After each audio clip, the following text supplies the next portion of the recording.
Hey everyone, it's Zim with the SPQR Squadron here to explain frontline movement and attrition on the SPQR Modern Dynamics servers. What we want to do here is give some quick tips and explain the server in an easy to digest and short format type video.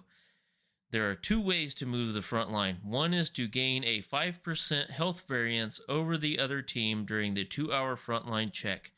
Second way is by getting a breakthrough, which is destroying 80% of the enemy's health and will move 2 sectors immediately upon completion. What that means is right now I'm slotted red. So if my health variance is 5% above blues, we will move this 1 sector south. If blue's health variance is 5% above red's, they will move this sector 1 sector north. And that happens every 2 hours on the frontline check. Opposite of that, no, not opposite of that, different than that, is the breakthrough. If I go through here and my team being red destroys 80% of blue's health, takes away 80% of blue's health, we will automatically move this 2 sectors south at that point in time, regardless of the frontline check. The health variance and attrition is calculated by taking the kills minus the costs of deaths.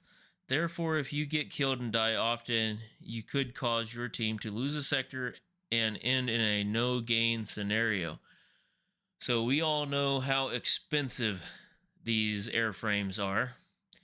And most of these targets on the front line are bunkers, infantrymen, Rolands, SA-19s, so on and so forth. And we know that an F-16, F-18, F-14, all those planes cost a lot more than what some of these targets account for.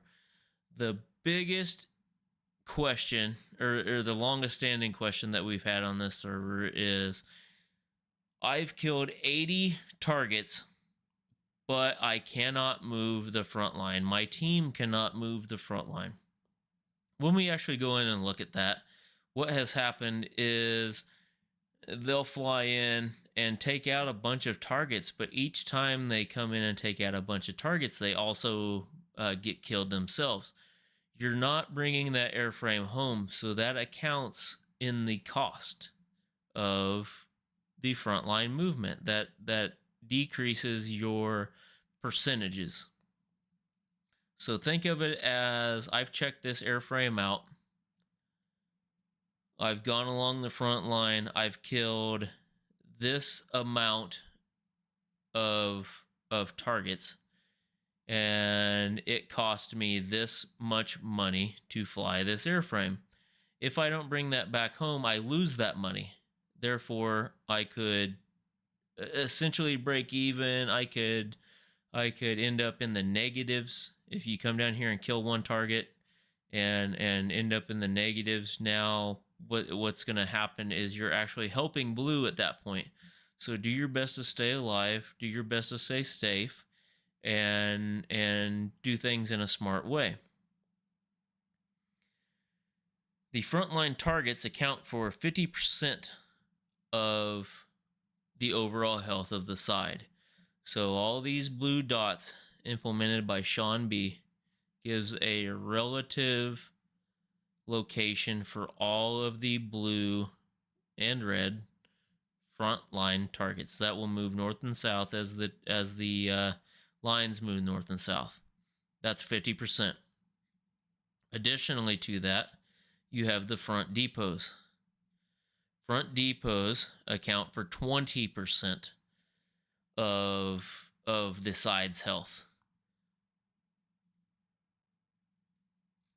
Then towards the back of the AO, is the industrial targets. Industrial targets account for 30% of the side's health. So keep that in mind when you're doing your strikes. If you're going through a breakthrough to move 2 sectors south, 2 sectors north, you can't do that by only killing frontline targets. That's only 50%. You have to have an 80% variance. So what that means is you have to kill a bunch of these guys, but you also have to think about the front depots and the rear industrials in order to get that 80%. What that does is incorporate team play and actually encourage team play, because you can actually have ground pounders hitting the front line, A10s, SU-25s, F-16, whatever. It doesn't matter. It doesn't matter what airframe you fly hitting the front line. You can have strike packages hitting the depots, and then you can have some deep strike missions towards the industrials at the back.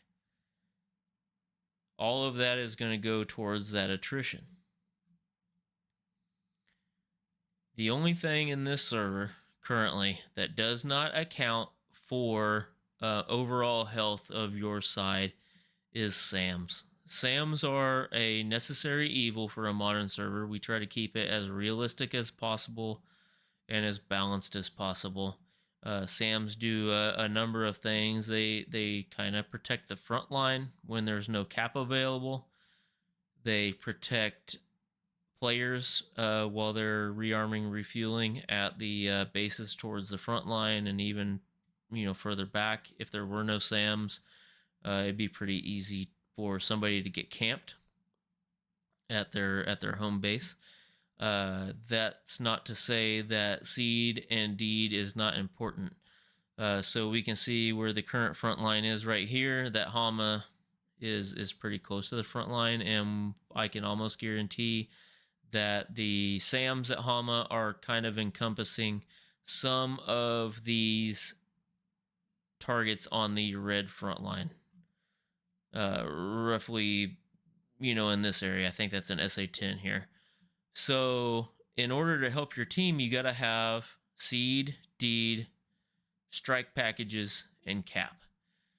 Seed does not, like I said, affect frontline movement, but it kind of indirectly affects frontline movement because you can knock these SAMs down at Hama, which makes your ground strike more effective through here because they don't have to worry about getting shot at by an SA-10 or a Hawk or whatever.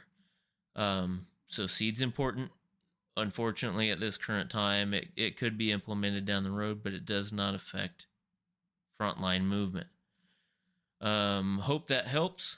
Hope that gives everybody a good idea of how to move the front lines on the SPQR dynamic server. Be sure to join our Discord. Like, comment, and subscribe.